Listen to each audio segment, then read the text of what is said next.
नमस्कार दोस्तों, स्वागत है आप सभी का मेरी कहानियों में।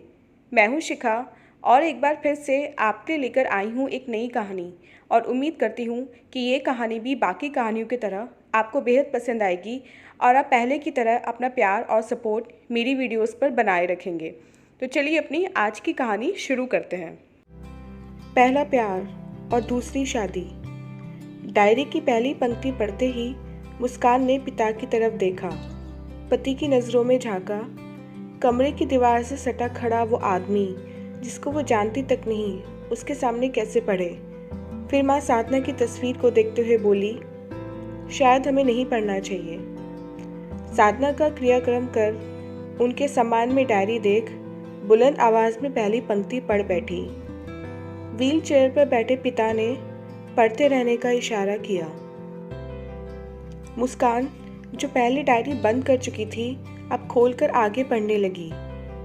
शादी को 5 महीने बीत चुके हैं। मुझे कभी लगा ही नहीं मेरी शादी हुई है। शायद इनको घर के काम के लिए बीवी की नहीं, एक नौकरानी की ज़रूरत थी। इन्होंने कभी मेरी भावनाएं या मुझे समझने की कोशिश नहीं की, और करते भी कैसे। इनके पास तो समय ही नहीं। सुबह सवेरे काम पर चले जाना, बीती रात लौटना। तब मुझे लगा कि मुस्कान अभी छोटी है। इससे पहले वो बड़ी होकर अपने पिता की कमी महसूस करने लगे, उससे पहले मुझे इनसे बात करनी ही होगी। आज मैंने इनसे बात करने की कोशिश की। सिर्फ कोशिश। क्या कोशिशें कभी सफलता का रूप ले पाती हैं? क्या हमारा रिश्ता सिर्फ इतना ही है कि मैं और मुस्कान इनके घर पर रहते हैं?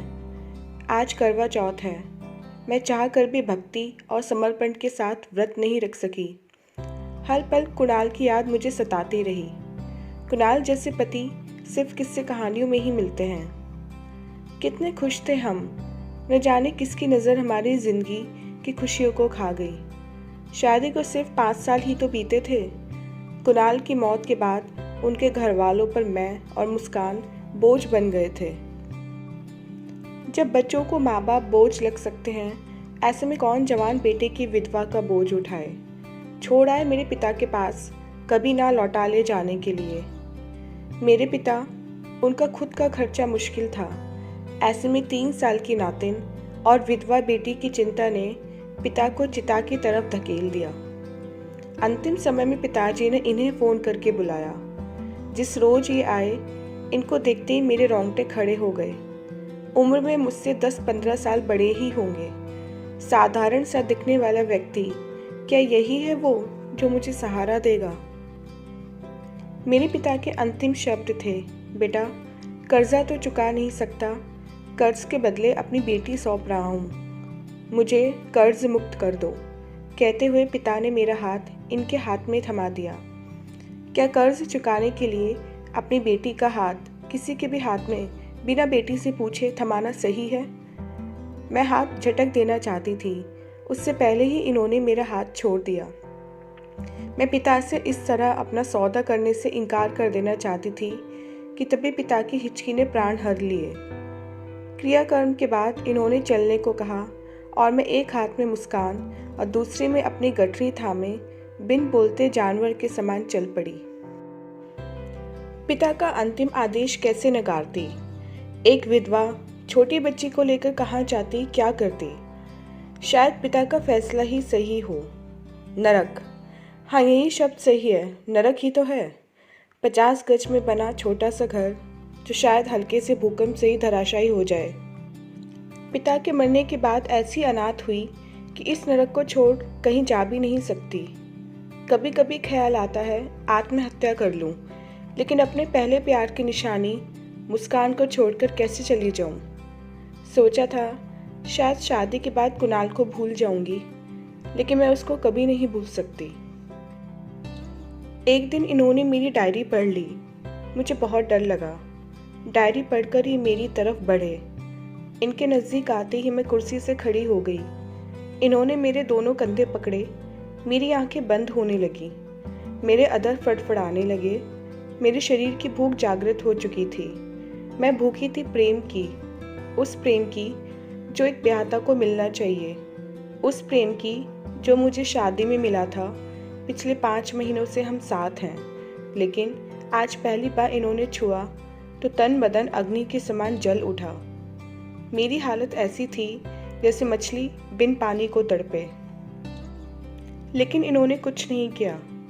इनकी पकड़ ढीली हुई तो मेरी आंखें खुली। शायद मेरी आंखें लाल हो चुकी थीं। जानती हूँ कि मैं बहुत खूबसूरत नहीं, लेकिन इतनी बदसूरत भी नहीं। फिर क्यों? पुरुष में तो स्त्रियों से अधिक आग होती है, फिर ये ऐसे क्यों हैं? कहीं इनके पुरुषार्थ में तो कोई कमी नहीं? इतने वर्षों से कुंवारे रहने का कोई तो कारण होगा। क्या मेरा जीवन अब यूं ही कटेगा? मेरी और इनकी बातों के शब्द फिक्स हैं। डायरी पढ़ने के बाद बस इतना परिवर्तन तो आया कि मुस्कान को पिता की कमी महसूस नहीं होती। ऑफिस से आकर पूरा समय वे मुस्कान के साथ ही बिताते हैं। मुस्कान खुश है, लेकिन मेरी खुशी की परवाह तो शायद भगवान को भी नहीं है। मुस्कान 20 बरस की हो गई है, अब उसकी चिंता खाए जा रही है। जब से अखबार में खबर पड़ी कि एक सौतेले बाप ने अपनी बेटी के साथ, छी छी, लिखते भी शर्म आती है और लोग ऐसा कदम उठा भी लेते हैं। उनमें से ही एक ये भी हैं। मैं कभी समझ ही नहीं पाई इनकी नीयत को। इनकी नज़र हमेशा मेरी बच्ची पर थी। मुस्कान हूबहू कुणाल पर गई है, स्मार्ट, दुबली पतली। एक दिन बाहर से आई तो ये मुस्कान के गले लगे हुए थे। क्या कोई बाप अपनी जवान बेटी के इस तरह गले लगता है? मुझसे रहा नहीं गया तो मुस्कान को खींचकर अलग करते हुए उसके एक थप्पड़ मार दिया। दोष मुस्कान का नहीं था, वो तो बस अपने पास होने की खुशी जाहिर कर रही थी।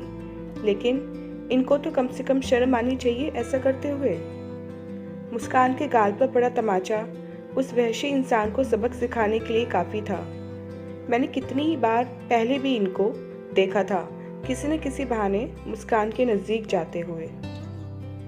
पहले समझ नहीं सकी, लेकिन अब यकीन हो चुका है कि इस इंसान ने मुझे नहीं बल्कि मेरी बेटी को देखकर शादी की थी। इसकी नीयत में शुरू से ही खोट था, तभी तो आज तक मेरे पास न आकर मुस्कान। सोच सोच कर सर फटा जा रहा था। पूछ भी तो नहीं सकती थी मुस्कान से, वो नादान क्या समझे। आज मुस्कान का रिश्ता तय कर दिया है। जानती हूँ अभी नादान है, बच्ची है, लेकिन कहाँ तक उसका ख्याल रखूँ। मैं कभी नहीं चाहती थी कि मुस्कान को बताऊँ, लेकिन उसकी सेफ्टी के लिए उसको अपनी दूसरी शादी के बारे में बता ही दिया। मैं नहीं चाहती थी कि कोई अनहोनी हो, इसलिए सचेत कर देना ही उचित समझा। मैं नहीं चाहती मैंने सही किया या गलत, बस इतना जानती हूँ कि इस दुनिया में मेरी बच्ची से बढ़कर मेरे लिए और कुछ नहीं है। शादी बहुत अच्छे से हो गई। मैं कभी सोच भी नहीं सकती थी कि इन्होंने शादी के लिए इतना कुछ बचा कर रखा हुआ है। इनका इतने भागदौड़ करना, इतनी आलीशान शादी करना कोई सिर्फ अपनी बेटी के लिए ही कर सकता है। जिसके मन में पाप हो वो ऐसा नहीं कर सकता। शायद मेरे समझने में भूल हुई और उसी भूल में मैं बाप और बेटी के बीच की दीवार बन गई। मुस्कान ने कन्यादान के समय इनको दूर रहने को बोल दिया। विदाई के समय भी वो सबसे गले मिली, सिर्फ इनको छोड़कर। मुझसे बड़ी भूल हो गई। मेरे शक ने मेरी बेटी के मन में इनके लिए जहर घोल दिया। अब न जाने इसका पश्चाताप कैसे कर सकूंगी। विवाह को हुए 2 माह बीत गए। ये बहुत उदास रहने लगे हैं।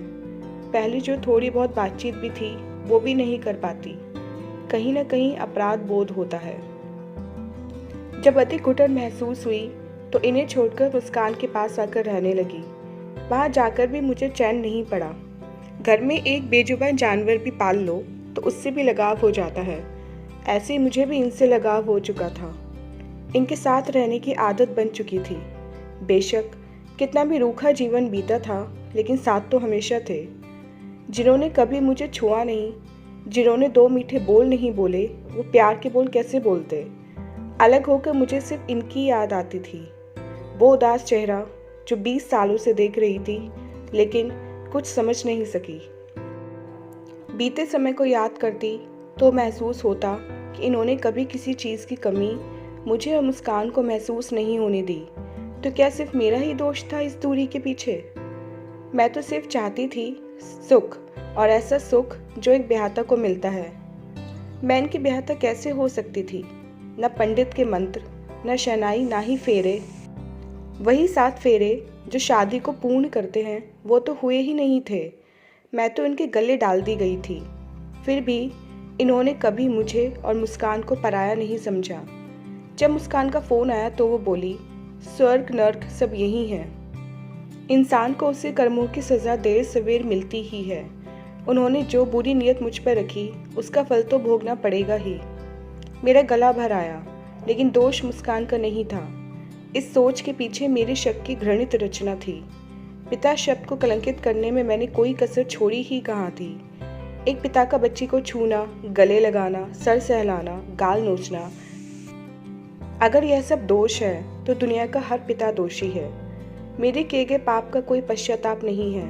मैं इनको अकेला छोड़कर जाना नहीं चाहती। जिसने सबको सहारा दिया उसे मेरे जाने के बाद कौन सहारा देगा नहीं जानती।